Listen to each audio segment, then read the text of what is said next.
What's up, everybody? This is Low Hanging Fruit. I am Charlie Marlow. That is the great Brenden Schaeffer. And Brendan, I would love to be all positive and lollipops and rainbows about your St. Louis Cardinals. But Brendan, it's pretty hard to find any positives right now with the Redbirds. Is that fair? I don't think I'm being too harsh when I say that. No, I don't think you're being too harsh, especially as we sit here and record this podcast coming off the day where Cardinals get rained out, and the night before you lose Willson Contreras. You had a lead when you lost Willson Contreras. You lose that game because Mikolas blows up, and that all happened after you lost a series to the White Sox. Like, it's been rough, and I don't know how it gets better soon, barring the Cardinals just coming out of it and finding a way to go up there and beat Milwaukee 3-4. But this is a spot in the season that I think we could look back on as a turning point, either for the good or for the bad. Okay, and I had to wear my glasses because watching the Cardinals is literally burning my eyes these Okay, I days. was wondering. So, look, I don't like to be Mr. Hyperbole. Now, every once in a while, I'll throw out kind of a catchy title on YouTube, but then we actually do the podcast, and I think we're both pretty reasonable and rational. But I don't know how the Cardinals come back from the Willson Contreras injury. When I say I think the season is over, look, is there a 5% chance the Cardinals could get back in this thing? It's still freaking May 8th. But man, I felt really bad about the Cardinals on Sunday when they lost to the White Sox. And then they lose to the Mets. But most importantly, I mean, really the only dude that was hitting on your whole roster is now out for what, probably 6 to 8 weeks, whatever it is. And Brendan, I don't know if you saw that graphic that Bally's played. They put the graphic up yesterday, and it was the percentage that Willson Contreras was of like home runs, Oh, runs, no. RBI, and whatnot. I Yeah. couldn't believe that one player, it was like 25% of their home runs. And don't quote me, but like 16% of runs or RBI, 11% or 18%. It was way too much of a percentage for one player. That's how good Willson Contreras has been offensively and how crappy the rest of the guys have been. Yeah, he finishes now after the injury because he had a double the night he got hurt. His OPS is up to 949. It's a career high for him, and it's by far, I think it might be 200 points better than the second best guy on the team. Arenado's around 741. It's just not even close. 6 home runs leads the club. Contreras was having the type of year where he probably could have ended up starting as the catcher for the National League in the All-Star game. And now Cardinals fans are simply hoping that he can be back to play by the All-Star game with this injury. He says 6 to 8 weeks. I heard that and thought, well, that is bad, but it's not even as bad as I thought it could have been when you hear immediately a broken arm. It's always like the Cardinals when they announce those in-game injuries. It's usually, it's a contusion. It's a we'll wait and see. We don't want to make it sound like more than it is. Nope, they did the imaging, and 5 minutes later they're like, yeah, it's broken. So from where he was as really the only light in a very dark cave for this Cardinal offense to now that's snuffed out and he's gone for a couple of months. I agree with you that I am skeptical. I put out a tweet acknowledging like it's May 7th when I said it. I understand that, but it feels like the season is sort of at stake right now. And then, of course, this Wednesday morning on Hot Take Central, everybody gave me a hard time. Oh, Brendan's claiming the Cardinals are dead. Those guys don't understand nuance like us, Charlie. I don't know what to say about them. But yeah, it really does feel like I kind of hit that seesaw from, Cardinals will probably figure it out. I'm skeptical, but I could see a path to where now I'm on the other side of that line where I would today, if you ask me, hey, are they going to make the playoffs? I would say no. I would say as of today, they're not going to. So I'm interested now. I didn't get to listen to Hot Take Central. I You're so am on busy. for half the show. I am actually for half the show Thursday and the full show Friday. And I don't know if you were just half kidding, but did you really get a good amount of blowback on that? Because I would think now again, if I say the Cardinals are dead, of course, could everything go right? Could they add a little bit at the deadline? Could they somehow scratch out 82, 83, and somehow win the Central? I'm not saying that's impossible. I certainly would not bet on that. But I'm kind of surprised that you even got pushback because again, this was a bad team, before this happened, they had just lost a series to the worst team, essentially, almost. I mean, now they're not because they beat the Cardinals, but they were right there with the Rockies, right? The White Sox, their offense is just putrid. You just lost to that team, and then you lost your best player. So you're already a bad team. You lost your best player. I don't even think it's hyperbole to say the Cardinals are dead. I mean, I hope that's not the case, but if you're just looking at the team right now, I mean, I guess I'll throw it to you, Brendan. So find me the way, find me the path, as you said, to to make the playoffs. Yeah, and to clean it up a little bit, you know how it goes on that show sometimes. When the cat thinks he's got you on something, he's going to try to dig in. And I've been doing the show, ever since really the beginning of the year. You went to more of a part-time role on Hot Take Central. And so the cat hasn't had a chance to really try and stick me with one yet. And he thought he had his opportunity today. And I think he blew it because I don't think he even believed what he was saying. What I said in my tweet was, it's May 7th. I know it's May 7th, but just me, I'm going to have a difficult time envisioning a world in which the Cardinals lose this game because at the time Mikolas had just given up a bunch of runs. It was still going. But if they lose this game with a whimper, then how are they going to eventually summon the tenacity to turn things around? That was sort of my stance. Whereas Cole comes on and says, Brendan declared the Cardinals dead last night on Twitter. So, of course, the cat hadn't read my tweet, and he's just kind of taking that and running with it. When in reality, it's exactly what you're saying with a little bit of nuance. I don't really see the path, and it's a binary thing. If today I have to predict will they, won't they, I'm at a won't they, but I don't think that means they're dead, but there's a long way to go to find life. How does it happen?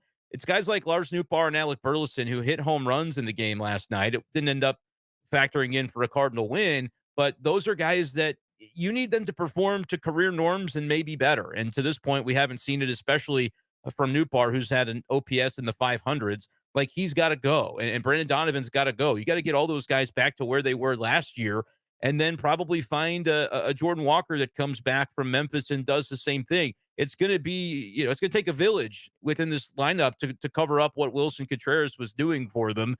And then, you have to hope that the pitching stays about where it's been, and they can find some more options in relief. Maybe a Keenan Middleton comes back.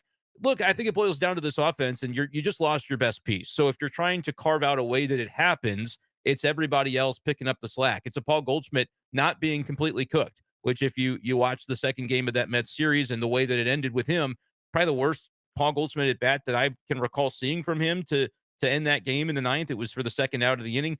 So they need all those guys to step forward collectively, and maybe an injury to their guy that has been their warrior so far can galvanize them. But without that, yeah, I don't really see the path either, which is why I made the claim that I did. And everybody said, "Oh, Brendan said the Cardinals are dead." I said, "Okay, whatever, haha." But no, I really do think they're in a tough spot right now. Yeah, I think most people would agree with that one. I like the word galvanize, so good usage there. So where do you fall? I do think I don't know if fun argument is the right word, but when this injury happens, and then you have the whole debate about okay, JD Martinez is way far back in the box, his foot is over the line. Willson Contreras is probably, I think it's fair to say, not just probably, he's too close to JD Martinez. And then there's the debate of, oh, is the coaching staff, telling him to get closer? Are you trying to steal strikes? Obviously, improve your pitch framing, which last year Willson Contreras wasn't great. I want to read this tweet from Bernie Mikolas here, and I retweeted this. It was basically it says MLB catcher interference infractions in 2014. So go back 10 years. In 2014, it was one every 810 games. Then about 2018, it gets cut in half. And then the next year, 2019, you're seeing, let's say 81. The following year, 80, 66, 51. And what I'm saying is an infraction every amount of games. So Right. I didn't explain that well. In 2014, a catcher's interference once every 810 games. In 2024 so far, it's once every 32 games. I'm not a mathematician, but if you go back 10 years, that's about 24 times, I think. 24 times more catcher's interference now. So, look, Willson Contreras, this happened to him. He breaks his arm. It's terrible. Clearly, this is happening a lot now. You see all these catchers. We talked about this on the show once where, I was a catcher back in the day. You never would go to one knee ever. And now all these catchers are getting super low on one knee, getting close, and they're doing that that kind of flipping it up, whatever you call that, sweeping it up Yeah. on a low pitch. And then, of course, people are going to blame the Cardinals coaching staff and, oh, they got him injured. So what do you think about that whole argument? Yeah, I think it's a bad faith argument because I didn't hear anybody complaining about Willson Contreras' setup position 2 weeks ago. In fact, he's been getting praised near and far for improving defensively, and pitch framing was one of those elements, right? He went from one of the worst in baseball. I mean, he was worse than a lot of the backup catchers at framing to now kind of middle of the pack and not a net negative, right? Just about a net neutral in his pitch framing, which is a large gain compared to where he had been. And yeah, it came at an expense. Obviously, they paid a price for it. But I feel like that's the hindsight warriors coming out of the woodwork and claiming that, oh, the Cardinals did this. It's their fault. Whoever did this should be fired. I think that's crazy to me. Again, if you weren't talking about it 2 weeks ago, I don't want to hear you talk about it now. That's just the hindsight of now Willson got injured doing it. And so you're happy to jump on the Cardinal coaching staff because there are a lot of other things that you could blame them for. There are a lot of things you could blame the front office for and the development staff for, and all of the things that we have talked about that have been maybe not up to par with this Cardinals team. I think this is an example of the Cardinals getting involved with a trend that's been going around baseball. And just because your neighbor does it doesn't mean you have to do it either. But in sports, we always talk about a copycat league. And I think teams are starting to realize, look, there is an advantage to be gleaned from this. How often have we seen a guy have a season-ending injury from a catcher's interference? Like, that's one of the worst that I've ever seen. JD Martinez swinging his bat and cracking it on his arm, on Willson Contreras' arm, full speed with a full swing. And I've never seen one really that bad. So I think the risk in people's minds was maybe mitigated and you saw the benefit. And even Willson Contreras, after it happened, said, I'm going to keep doing it when I get back. They get paid on pitch framing, man. So until they go with an automatic ball strike system or umpires improve to the extent that they don't get fooled by this crap, it's going to continue happening. I know that we like to bemoan and say it's so obvious these catchers are doing it. They're not even trying to be subtle with their framing. There's a reason for that. It's just like the warning label on an item that says, hey, don't eat this. It's because somebody's tried it before. You have to warn people at this point. It happens in MLB because it works on these umpires. There's a reason that all these catchers are doing it. So do I think that there is an obvious group to blame, person to blame? No, I think it's a combination of things. But the Cardinals coaching staff as like the go-to blame game in this one isn't for me. I would look more to saying it just stands to reason that if you have a catcher trying to gain an edge, get a little closer to the plate, and batters have been doing it for years. They try to stand at the very back of the batter's box because it gives them that extra split second to be able to recognize a pitch and movement and velocity.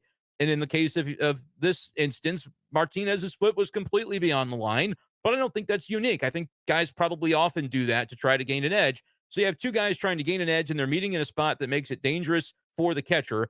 And we, I guess, would have to expect the MLB umpires to do something about it, and that they can't even call the balls and strikes effectively. So to say that they're going to institute, yeah, you got to stand by this line and you got to be here, I think everybody's just trying to gain that edge, and we saw that come out to play with the Willson injury. Unfortunately, I just think that's what it boils down to for me. Yeah, and I don't specifically blame the coaching staff for this particular incident. And I was trying to find this tweet as you were talking and I just found it. I think this is interesting though. This is about the coaching staff, but I don't want people to Okay. think I'm talking about this incident with Willson Contreras. This is from a person named at Cardinals underscore live on Twitter. And I saw this a couple days ago and I had never thought about it like this. And I think this is a really good tweet. So I want to give this person credit. Here's what it says. When the 2022 season ended, the Cards plans to come into 2023 with the same staff. The Cards planned. That was a typo. That was the plan. Jeff Albert quit. Mike Maddox went to Texas. Matt Holliday changed his mind. They hurried and scurried to promote and hire. They literally had a plan B staff. That plan B staff led them to one of the worst seasons ever in franchise history. The core of that Plan B staff was retained for 2024. So we have a staff made up of guys the organization didn't even envision for those roles just 2 years ago, leading this team into possibly another losing season. It is wild when you think about it. And I had not thought about it like that. But look, there's a lot of truth to that. Clearly, the Cardinals wanted Mike Maddox and Jeff Albert to come back. And they went. Now they had the whole offseason to replace them. The Matt Holliday deal obviously was different. Matt Holliday one of those weird things where he changed his mind and they had to replace him there. But I don't know. I think that's really interesting, and I'm not blaming the coaching staff. And just so when, although I don't think the coaching staff is a value add, to be fair, and I'm going off on a tangent here, but I think people forget too when we complained about Jeff Albert. That was, I believe, midseason 2021 before they went on the 17-game winning streak. And the next year, the offense was really good. So I think it was fair that people were calling for Jeff Albert's job when they were, which was about 2.5 years in, if you include the COVID season. But then he turned things around. Like the offense was good in Albert's last year. But just what do you think about that take? Because and just so people know, when I criticize Ali, I'm also including the coaching staff. And I say that because for years the Cardinals were I'd call them a value add. La Russa, Dave Duncan with the pitching staff, even Jose Oquendo defensively. I feel like there was value in the coaching staff. To me, it's at least now just neutral, and you can make a case that it's on the negative side, I think. Yeah, and for a team that is going through it right now, whether it be at the plate or last year when it was pitching, do you have the experience level on that staff, even if they are neutral and they might be good coaches in a winning situation? Because who doesn't look good when your players are playing well? But when things go bad, what's the adjustment like? And last year, I don't think we got a ton of adjustments from the pitching perspective. I just don't think they had the right guys, though, personally. And I don't think the pitchers they did have who had their head in the right place, honestly, blaming Willson Contreras for a lot of the issues rather than owning up to some accountability themselves. I thought that was a problem with last year's team. I thought that was part of the clubhouse issues that when you hear now going, well, why does Ollie Marmol say the clubhouse is in a better spot this year? Well, because it is. And they don't have that sort of friction and tension in the way that they did last year. That's one of it. But then now this year, the offense isn't performing well. And does Turner Ward add value in finding a way to turn that around? I don't think that's an unfair thing at this point to say, no, he hasn't demonstrated that he does bring that to the table, considering it's going on right now. But it is still early in this season from a perspective of we're evaluating a coach on 2024. There's a world in which, as you mentioned, Jeff Albert turned it around in 21, or the offense did, whoever you want to credit for that. So if we're going to grade Turner Ward on the same scale, there's still room to improve when it comes to that. And this offense wasn't the problem last year. I know people like to look at the final numbers and say, well, 19th in runs scored, tied for 13th in OPS. Find what they were before they basically shut it down. Trade deadline happened and they shut it down. Anybody who was a little bit hurt was done for the year, and they just kind of mailed it in. I think the numbers were better before that.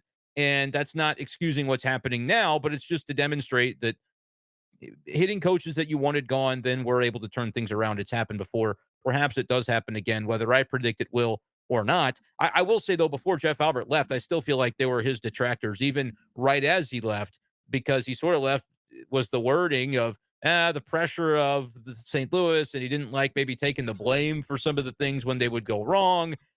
Did Twitter really have anything to do with that? Who's to say? But I do think the point that's made about a Plan B coaching staff is generally true. They did address it with as it pertains to Matt Holliday, because they added Joe McEwing just off the rack. They had to get a coach.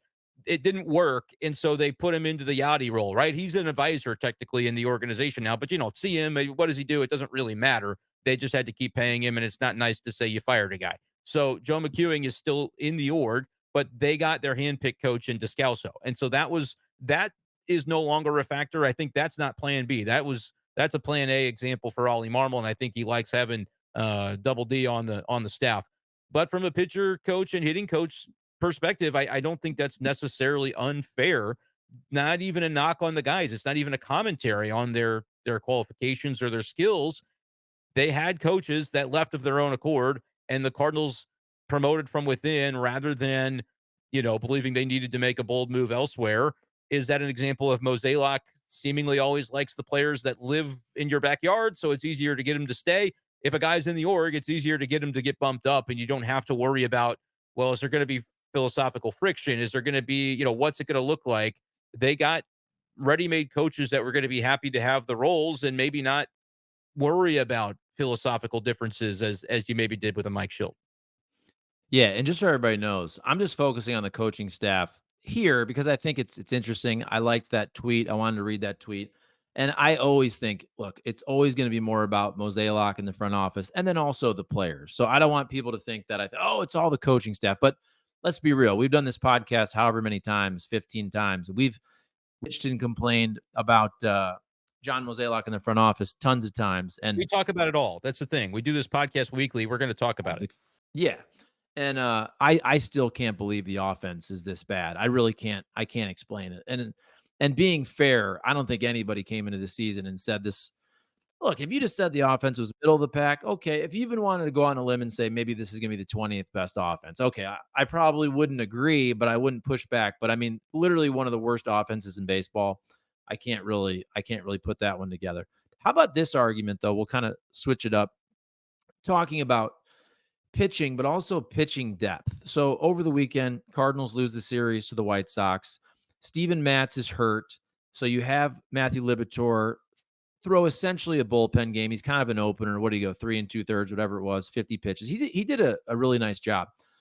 But to me, it's more about it seems like the Cardinals don't even have one sixth starter. I mean, in a baseball season, you usually need 8, 9 starters. And I'm just thinking about some of the names. Obviously, Drew Rom is hurt, but I'm looking at the stats right now at Memphis. You really only have one pitcher who has good numbers, and that's Sem Reverse. Robertson. But yes, what is it? What is it? Sem Robertson. Okay, Robersa. There you go. Um, but I mean, like some of the names we've heard in recent years, and the two that I think most people think of are Graceffo and McGreevy. Hmm. And you would just think that at this point in their careers, Graceffo, and I understand sometimes you have to be on turn. I get that. But it's more about like Graceffo last year, I feel like I was waiting for him to make an impact in the big leagues. This McGreevy seems like he might be a bullpen guy, and he's a first round pick. And I just think it speaks to, and look, Zach Thompson, he just got sent down. He was kind of, up and down and all that. But I mean, where's the pitching depth? It seems like the Cardinals have zero pitching depth in terms of starters. Yeah, and I think you nailed it when you mentioned Graceffo and McGreevy. Those are two of the names that, because they didn't take steps forward last year to make themselves viable in the big leagues, by like 2023, they were supposed to be able to debut. John Mozeliak doesn't utter their names unprompted as guys who could help us this year in January of 23, unless he thinks that summer they're going to have a chance to do that. And that's what happened at winter warmup back in 2023 before the season that went off the rails. And you look at the numbers those guys had, like a 4.9 ERA for Graceffo, who had been the minor league pitcher of the year before that, and a 4.49 ERA for McGreevy. And McGreevy doesn't strike many guys out. That was the case last year. It's the case this year. He's Mikolas-y in that regard. And that's not something that Cardinal fans are excited about right now, because if Mikolas wasn't making 16 mil for this year and next year, you'd move him to the bullpen too. Like, that was the guy they drafted in the first round. And I've said this before, and I've probably said it to you. I'm not the guy to look on draft night and go, you blew it. You drafted the wrong kid, because that's his night. That's his dreams coming true. The first step of a dream is coming true. And so that's just not my style. I'm going to be inclined to go, okay, here's what they see that could work out. Michael McGreevy has good command. Good, here are the characteristics you like. No, he doesn't project maybe to be a big strikeout arm. And we'd spent a lot of time talking swing and miss in the years since. And I almost wonder if that draft pick inspires it, because the Cardinals have watched him develop and go, oh man, we spent a first rounder on this kid, but he's kind of Dakota Hudson. And that's not going to help anybody. That's not the direction you necessarily want to be going. Maybe he reinvents himself and is able to push through. We'll see. I think he's a guy, and soon Graceffo too, you're going to have to put on the 40, or they are exposed to Rule 5. I think at some point they should be getting opportunities just to see. Graceffo's got a 4.9 ERA in Memphis this year, but he's averaging about a K per inning. And maybe that weirdness, the strike zone's different down there. Maybe he comes up and he gets a jolt and never has to go back and could be viable. We don't know, but they're not giving you the numbers in AAA last year or this year that make you think they're on the cusp of greatness when they get to the big leagues. And that is a concern, because, as you mentioned, we've been kind of circling the drain when it comes to guys like Libby and Zach Thompson for a couple of years, and those guys have not necessarily cemented themselves. I also think the Cardinals kind of shoot themselves in the foot sometimes. If you were going to do the Liberatore thing and give him a chance to stretch out to 50 pitches in a bullpen start, and you get maybe the best case scenario from him. The only run that scored was the ball that Carlson went back on and kind of gave up on. I don't know what that was from him in center field, but that's the only run that scores on Libby, and he looks really good. You get kind of the best case scenario from him and Kyle Leahy, who got you through 6 innings total. And then all of that just to burn up your bullpen extra, make Gio throw and have to go IL, just to not commit to Libby in the rotation after that. Like they're going to, with the off day now because of the rain out, they're going to push everything back and delay that decision. But like, if you're gonna have Libby do that, why not have Libby do it? I wasn't necessarily in favor of him getting the start in the first place because I thought you're going to come up against an innings crisis, and that ends up being the case when guys like Gio have to come in and you lose that game as a result. Now they also didn't score, but I would look at it and say, find out about some of these guys, even if the numbers in AAA aren't great, because you're right. From the ones that they've continued to trot out there, they either haven't seen the consistency to know that they're a reliable starting pitching option as the number 6, or they try him once and then they go, yeah, but we like him in the bullpen. I just think they're kind of wishy-washy with the decision-making process on these guys, and they're not really doing themselves any favors in that regard. That's just me. And you mentioned, I think it was McGreevy, and you said you called him Mikolas, Michael which Lissy. maybe a few years ago would have been a compliment. Unfortunately, it is no longer. And again, folks, so everybody knows, I know the offense is the problem. The offense is the big problem. I can't explain it. Okay, I can't explain it. But Miles Mikolas, what do you do with this guy? I mean, I know the answer, and he's under contract for next year. Now, I will say this because in the past, I've always cited FIP, and I do it sometimes when I like Jack Flaherty. If you look at Jack Flaherty, his FIP was showing you that he's actually pitching pretty dang well. And you saw him shove against the Cardinals. I think his FIP is under 3. He's striking out the world. So even though Miles Michaelis' ERA is terrible, 6.43, his FIP is 4.74. Still not great, but it is about what? That's a 1.75-ish runs different. So maybe he has had some bad luck, but also he doesn't strike people out, so he's going to give up a lot of contact. Right now, he leads the league in hits allowed with 55, leads the league in earned runs allowed with 30. And I don't have the stats on this, but I swear to God, I've never seen a pitcher who gives up more 0-2 bombs, right? Yeah. Mm-hmm. And look, I almost laugh when I say this. So that pitch to Nimmo, it looked like it was below the zone or maybe Yeah. right there. But, lefties like the ball low. It was a hanger. I don't know. Like, I don't think that was, oh, you tip your cap. I mean, if you're hanging a curveball low to a lefty, he's gonna hit that ball out sometimes. So I don't know, man. I feel like I have no confidence when Miles Michaelis goes out there. I don't think other Cardinal fans do either. Yeah, and that was not I laugh because that wasn't the worst hanger that he's given up. There have been far worse pitches on in 2-strike counts that he's given up for bombs. But if you want to go with this year, and especially if you want to look to last year, it was happening all the time.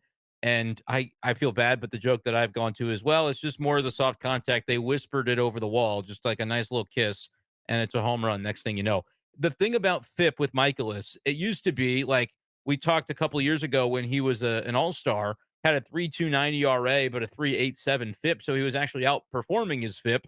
And then last year, he was underperforming his FIP with ERA by about a half a run. In this year, the ERA is worse than FIP by more than a run and a half. It's a pretty large gap there. But with the way that he's pitching and making mistakes and leaving pitches over the middle of the plate and giving up contact, what FIP doesn't measure is all the base hits. It accounts for your homers, it accounts for walks and accounts for hit by pitches and strikeouts. He doesn't strike many people out, but somehow the FIP is not all that impacted because he gives up so many other types of hits that I feel like it's a little bit Waino-esque when last year Waino's stuff just wasn't good and he wasn't always giving up bombs. But I feel like Waino last year, and maybe it applies to Mikolas now, are some of the easiest pitchers you'll ever find to get a single off of, just a base hit, because the stuff is coming in flat and you've got time to react to it. And any hitter that has big league credentials can serve it the opposite way or just kind of dink it over the third baseman. It's almost like just placing the ball where you want as a hitter. It might not always be a home run, but I feel like Mikolas has been very hittable where the hitters can almost choose where the contact goes. And that's not something that you're usually, but do you get a sense of what I'm talking about? Like Wainwright was that way last year. And this year, I feel like that's maybe an explanation for the FIP differential. And sometimes you can look at FIP and say, here's why there's a difference, and it could be sustainable that it stays different because when Miles makes those mistakes over the middle, guy might not be a power hitter, but he knows how to hit a single or a double on some of these mistakes over the middle of the plate.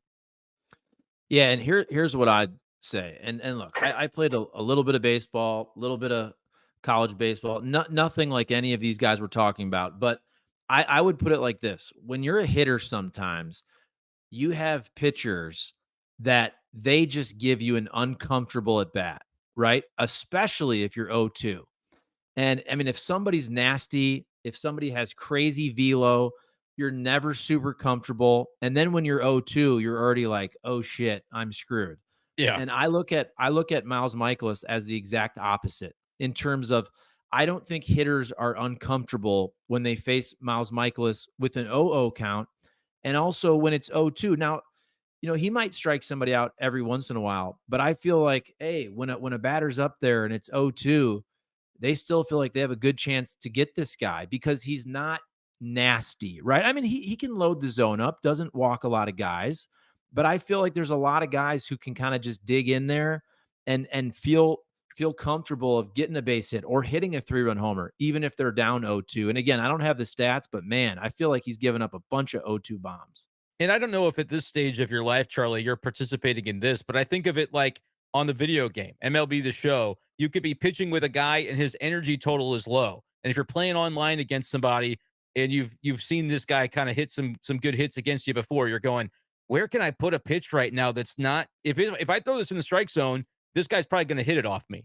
But I also don't have the energy to be able to get a chase. Where below the zone or where's a safe spot to put a chase pitch that's actually going to look enticing to a hitter? I feel like Miles gets into those spots where, yeah, you can always go for the chase, but you're going to be 2-2 before you know it because are they really going to be falling for some of those pitches if you don't really make them deceptive and make them close? And if you still throw a ball in the zone on 0-2 or in any two strike count, they can hit it. I mean, it's not nasty like you said, and if you're throwing it in somebody's wheelhouse, it doesn't matter if they saw it coming or not. There are oftentimes with the curveball too, it's they have time to adjust to it. So I think they can still kind of sit fastball and adjust to the off speed stuff. And if it's going to land somewhere in the zone, that's in their swing path, and they can do something with it.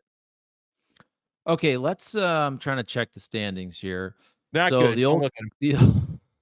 the Yeah, I knew that.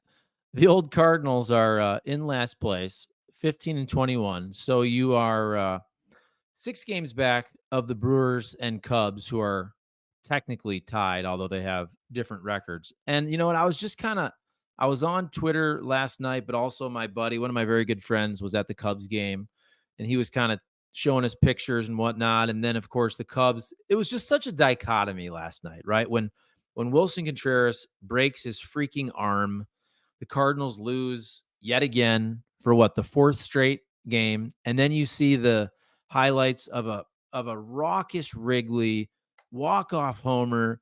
Everybody's having fun. The weather looked great. They're singing "Go Cubs Go." You could hear Oh, it all the way I through love Wrigleyville. Chicago in May. Love it. So do I. And it was just like, man, dude, like you couldn't have two different spots that teams are in right now.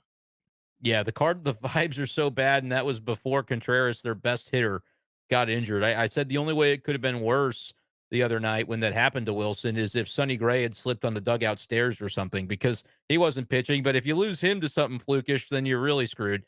Yeah, the vibes are not good. And you could look at the bright side of it and go, look, they're 15 and 21. The whole National League outside of the Rockies and the Marlins is basically when you're talking about the last wild card to the last team that could even think about one right now, which might be the Cardinals. The Cardinals are 3 games back or so of the third wild card right now. I think it's actually the Nationals who are 18 and 17, which is probably not going to last, but who knows? But the Cardinals are like 3.5 back of that. So everybody's bunched up. There's room to play better baseball, but do we see from this roster right now the ability to start playing inspired baseball when the guy who you had said had been really carrying you as far as he could, basically single-handedly on the offensive side, is now gone? He's gone for 6 to 8 to 10, whatever it's going to be, weeks. Yeah, it's funny because I just brought up those standings, and you're right. So the Cardinals are 3.5 games back of it's right now Braves, Cubs, Nationals, and it's kind of funny because when you look at the standings, I would call the Cardinals the last of the National League teams that don't really suck. Like, the Marlins and the Rockies are 10 games back, but that just goes to show you. So you have two teams who are just dog crap. And then the Cardinals right now are essentially the last of everybody else, right? Like it just goes to show you too. It really does when you look at it. I mean, these wild cards, it damn well keeps almost everybody in it. You have to You be could real shitty to not be in it. I think there needs to be a banner for this. It's like, we're not quite dog crap. I think that's the way you frame it. You can get some butts and seats on that. And the Cardinals haven't had many butts and seats. So it might be nice to have a nice little promotion, a we're not dog crap promotion. Maybe they take the bobblehead that was Wayno and his dog, and then you tie it in somehow that way. Doggy bags for everybody. I don't know. But the Cardinals right now are it could be worse. You could be one of the teams that already knows it's not. And right now, the Cardinals are kind of one of those teams that they can at least still pretend that they're competitive, even if a lot of the fans don't see it, and they can say internally they see it. But right now, again, if I had to pick yes or no, today I'm picking no. 3 of 4 from Milwaukee. Maybe I turn it around in my own mind and go, all right, they demonstrated something to me, but I'm kind of waiting to see it. I'm in like the show me mode of I'm not counting you out, but if somebody stops me on the street and asks me, are they making the playoffs? I go, well, as of now, I'd probably tell you no. Okay, so what do you think about Paul Goldschmidt? The other day, we kind of joked about it that with Gio, it's fake injury season, and sure enough, they find that shoulder impingement the next day after his terrible outing. I mean, he's had a terrible season, but you knew the second that Ollie in his post game said he doesn't look right. You Yep. knew that meant you just knew. I would have bet my life he was hitting the Yeah. IL the next day. So Paul Goldschmidt, obviously not a pitcher. You're not going to put him on the IL, but we've seen this in the past. I feel like they did this with Matt Carpenter a couple times. I feel like we're entering the territory of 2 days off of mental rest. I feel like that's the next step. Yeah. And I want to say, was Goldie in the lineup today, Wednesday, before the rain delay or the rain out? They had to have released a lineup. I can't remember if he was in it or not. And that is I'll kind check. of an interesting question because it seemed, and that question was even asked of Ollie after Tuesday's game. Like, do you think that there could be some room here to maybe? Yeah, Goldie was not in the lineup. I just looked it up as I'm talking here. So I think maybe they were about to do that. I don't know if with the rain out it counts as one of those days. But yeah, you plug Burleson into first base, which is what they were going to do. I don't mind doing that. Going to Milwaukee for a day or two. He's 0 for 23 in the month of May. Paul Goldschmidt is, and he's taken 3 walks to 10 strikeouts. That's it's May 8th, and he's 0 for the month. So, and you can look in that game on Tuesday at the big spots he was in. Like I had said earlier, the worst at bat maybe I've seen from him, where when all he talks about approach stuff, he said we're not seeing competitive at bats. That was what he said on Monday. And then Tuesday they come out of the gate. Donovan homer. Newt doesn't swing at any of those bad pitches. He draws a walk. Contreras swings at the best pitch he sees and doubles. Like you were starting to see, okay, this is a microcosm of what they want to be offensively. But then you get to the ninth inning and Goldschmidt strike down the middle, strike on the outer half, takes them both, and then gets jumpy with an off speed that he kind of probably sees his eyes light up and turns on it, but it's way foul. It wasn't even close to keeping it fair. And then he strikes out on a pitch 18 inches off the plate. He's in a spot right now where if you're not going to IL him and you're not going to option him, you just need to probably give him a mental reset. And I agree, a multi-day mental reset. Yeah, this is a guy whose career OPS plus is 141, 41% above league average. Right now, he's a 60.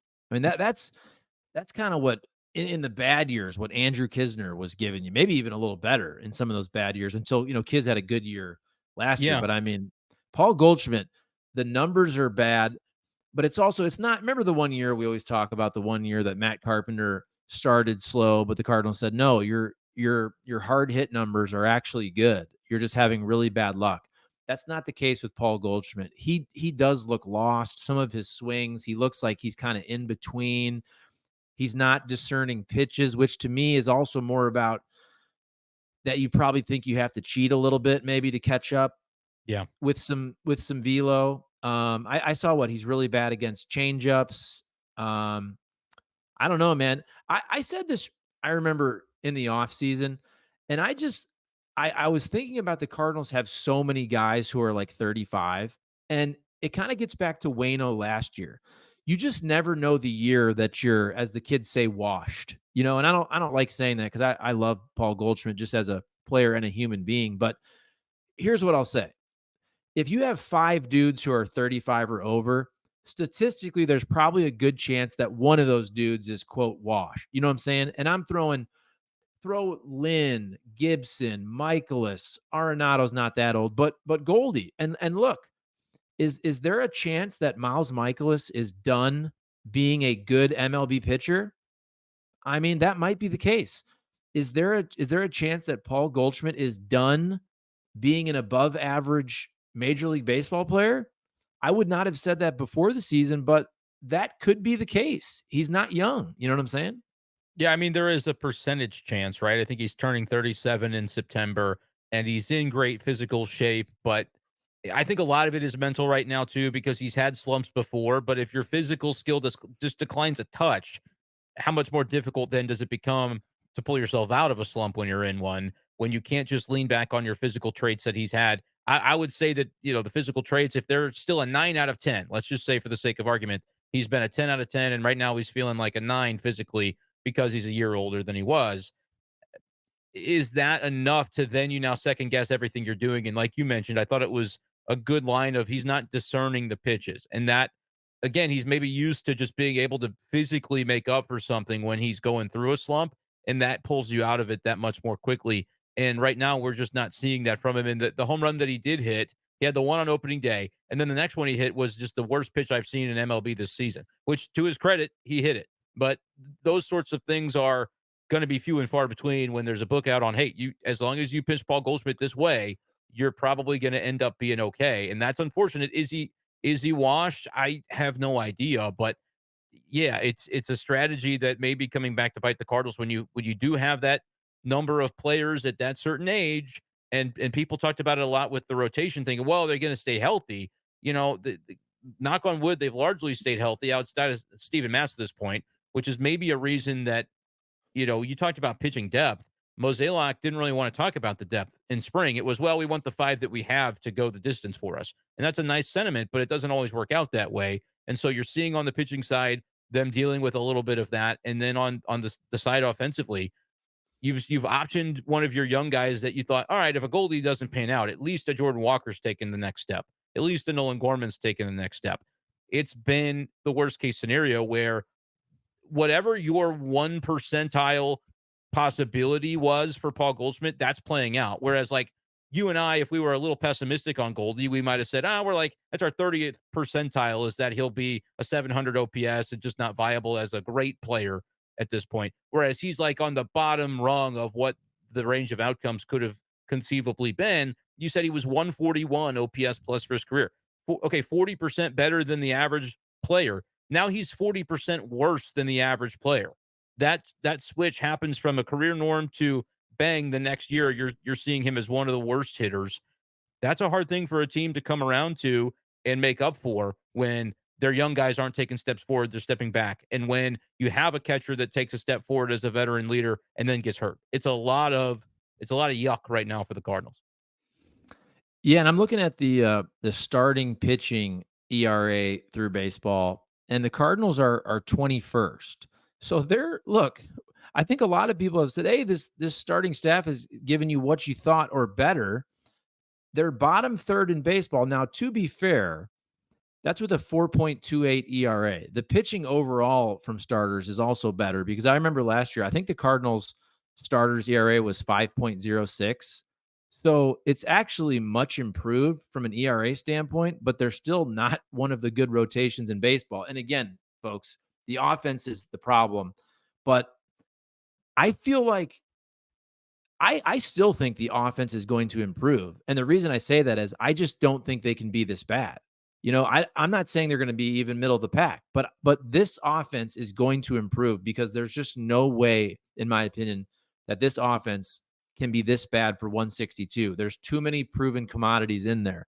On the other hand, though, I think you could make the case that the starting staff has has kinda stuck with it here, but you can see it starting to crack with the Mats injury, with Miles Mikolas, a guy who probably wouldn't be a starter if the team had other options or if he wasn't under contract or if they were in a pennant race. Like if they were in a pennant race with 2 months to go, you're probably pulling Miles Mikolas from the rotation. You know what I'm saying? So look, the starters have given you a chance to win, but I also wonder how long that can last because I can see it starting to fray. And I think it is a little bit like the commentary you made at the beginning there of most people's narrative is the Cardinal rotation is giving you everything you could have hoped for was true when people were saying it. I haven't heard it the last couple days. Miles Mikolas single-handedly with that fifth inning on Tuesday, I think took the Cardinals from probably maybe 15th or 16th or 17th in team or starters ERA down to where they are now at 21st. That like it's still probably early enough in the season where he gets blown up in one inning. They've Mhm. been middle of the pack, but you now can't make that wholesale commentary about rotations giving you what you'd hope for. Really, the only guys giving you what you'd hope for are the guys you brought in. So credit to Mo for maybe getting some of those right. But Sonny's been great. Gibby's been great. Lance Lynn, to me, does not throw enough strikes to be the innings eater that they wanted to be. He usually throws 40 something balls in an outing and throws 94 pitches and he's out after five. That's been a I like Lance Lynn and it's fun when he's cooking, but when he's not, it can be a bit of a slog and he gives up 2 or 3 walks. He goes into deep counts and he hasn't been that innings eater as a result. Now, I'm the farthest thing from trying to bash Lynn here because he's been pretty good. The ERA in the mid threes or whatever it is. But the guys that have been brought in doing a nice job. The mainstays and the guys that were returning from last year's rotation, Mikolas and Mats, have not been up to par. Mats, in a way, you could have predicted because he doesn't often stay healthy. And Lynn, or pardon me, in Mikolas, he was supposed to bounce back and he's gotten worse in the same areas he was struggling in last year. They have deteriorated even further, and that is a concern. So no, the rotation as a whole, there are cracks showing. You can't say it's been giving you what you want when number 5 is on the IL and number 4 effectively is sitting with a 6.4 ERA. It's just tough. And you don't have a 6 or a 7 seemingly, or they don't have anybody they really trust for that role. So, hey, we'll go a little shorter on this one so I can get it out as soon as possible tonight here on Wednesday as we record. And hey, I was going to go to the game. I was going to go to the game as a fan today, and I was excited, and then I saw the weather and all that. So, Like, nope. Brendan, I know. I'll always throw it so now I can go, I guess, August 5th on a Monday. I'll look There forward to you that go. game now. Or What, 15. 4 months from now? Um, I'll let you empty your notebook. What else you got that I didn't touch on? I don't know if I have a notebook. That's fine. I don't know. I did. I said that for the first time, I'm calling the Cardinals not a playoff team if I had to pick it today. To most people, that may not be saying really very much because a lot of Cardinals fans have been like, "Yeah, where you been?" That's been my opinion. But I don't think that means they're dead. But like it's an uphill climb, and I don't know, barring a major shift, which again we could be having a different conversation in 3 weeks. Going, remember when the offense was bad? My gosh, finally everybody's cooking, and Walker came back, and he's great, and everybody's Gorman remembered how to hit. Maybe it happens, Cardinals fans, but for now looking at the lay of the land, it's hard to envision everything suddenly snapping into shape. And so that's where if you are doom and gloom of the season, I get it. I would also say, man, summer's hardly begun, and maybe there can be some fun for this baseball season. But also, expectations were high coming in. The Cardinals sold those expectations that they were going to fix it this year. And if it doesn't happen, the anger, maybe don't be vitriolic, but the anger and the disappointment is going to be very real and tangible for fans. That's what sucks, man, when you really think about it. Because look, the last 2 months of last year did not matter for the Cardinals. And hell, I mean, my kids are still in school, and school hasn't even been let out. And as you said, summer hasn't started. And again, I'm not saying they're dead. You said they're not dead. Maybe they're on life support. Maybe they're like, remember Terry Schiavo? That's a reference. Google that. Gosh, I'm just saying that's maybe not proper. wow. But when I first when I This first podcast has started, not been proper. I shouldn't laugh, but when I first started in TV, I remember that was right when the Terry Schiavo case was going on, and I feel like there was a daily update on Terry Schiavo for about a year straight. It's never good for a baseball team to be compared to Terry Probably not. Schiavo. But No. what I'm saying is, like, could you imagine if the Cardinals actually do suck and we're only like, what are we, 40 games in? I mean, 3/4 of the season. If this team sucks, God, that's going to be depressing. I'm not even like a Cardinals fan like I used to be. Like, you understand what I mean by that.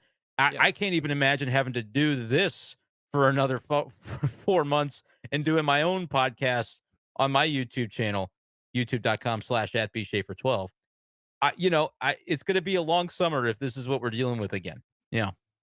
I'll tell you what, that's why you need a NASCAR channel, all right? That's why you need a Dude, NASCAR how about channel. the finish to the race over the weekend? What? You guys must have been cooking. And I saw that you posted the stats from the Kenny channel, 25 million views, 2 million hours of watch time. Maybe I do need a NASCAR channel, but I would also maybe have to find a Kenny Wallace. That's where you have a bit you have a bit of a leg up because that guy is instant offense.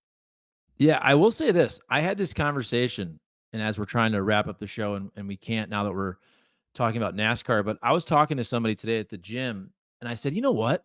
NASCAR is a really fun sport to follow because if you only watch on Sundays for 2, 3, 4 hours, and hell, you can really kind of watch the start, go do something, watch the finish. Like, you can get a pretty good lay of the land, and it's once a week on Sundays, whereas if you really wanna be locked into the Cardinals, you pretty much gotta watch, like, 20 hours a week of baseball. I think there are fans, and like if you're doing this, kudos to you. I think there are some fans, and the reason I think it is because I've seen them comment and say they kind of do this, that'll follow a little bit because they want to be in it, but they can't really bring themselves right now to watch it all. But then they go listen to low hanging fruit and they go listen to Charlie's updates and my channel. Like people will do that, and I think they're ready. People are ready to reinvest because they want to keep the lay of the land. They'll listen to the podcast, but they're not maybe watching every single game because it's depressing right now. They might like you and me, Charlie, but they don't really like the Cardinals right now. They love them, but they don't like them. You know what I mean? And I think that people are kind of consuming it that way, which again, I honestly think is pretty smart because we can kind of give you a little levity on these situations. We'll talk about it when it's crappy and we'll say it is, but we also can give some levity and you don't have to invest 3 hours a night for a full summer if it's going to be one of those kind of summers. Yeah, and I promise we will end this. And when I Eventually. say this, I'm chuckling because I want the Cardinals to be good. It was Of so course. much fun. It was so much, and I'm not even a Cardinals fan. I'm not from St. Louis, but it was so much fun covering the Cardinals 11, 12, 13, 14, 15. Some of the best years of my life covering sports. So I want them to be good. I want them to win the World Series. But I will say this from a YouTube perspective, man, the views go crazy when it's really bad. Like the views on Sunday Yeah. You got were 9,000 nuts. on just like you're on your I mean, patio talking. Monday, I just sat on my patio and just said, "This team looks like crap," and I mean, people were all about it, I man, was so so pissed off at you. I didn't say anything, but I was like, this freaking guy is just sitting on his patio. And like I always kind of check, your channel is bigger than mine, so we put low-hanging fruit there to maximize the audience. But I'm trying to grow my thing and we're up to 3,000 subscribers. Honestly, our second podcast weekly, you and me, should just be like a YouTube podcast where we just talk YouTube stuff because I think people would like that too. But I saw your stuff out there and I'm like, man, this guy is just capitalizing on the bad, which is what you kind of have to do. But I'll push back in one way. I think if a team won 85 games and they snuck into the playoffs and they lost in the first round or whatever, kind of like the Cardinals did in 22, that you wouldn't get a lot of a return on that investment. I would say there's nothing that would compare for you or me or anybody doing a Cardinal YouTube channel. If they have a long run into October, into the World Series, whether they win or lose that World Series, you give me a 6-game series in the World Series that the Cardinals are in, win or lose, and I think that is like that makes our channels, I think, because you and I would take advantage of that and say, hey, we're locked in every single day of October. Just give me one of those because we would be in hog heaven with the way that I think people would be invested when it really is on the line in October. I just haven't been around for that from a YouTube standpoint yet. And we've been kind of waiting. Cardinals fans have been waiting too. I think though, I mean, dude, people were pretty damn excited for that Phillies series, but it But it ended was in a so short. blink. It That ended in the blink of, I mean, literally when you're talking about it, from the time game 1 started to yeah, the time the series ended was probably what, 30 30 hours. hours? Yeah. Something like that. All right. I'll shut up now so we can get this thing posted. Great work, Brendan. You mentioned your YouTube channel as well. Thank you, everybody. Please comment, like, subscribe, share the channel and the show, and subscribe to Brendan and put this on social media. Put it in your group text. and we will all get through this Cardinal season together, folks. We're a team. It's a team effort. Hashtag for the Lou. All right. God. See ya. See ya.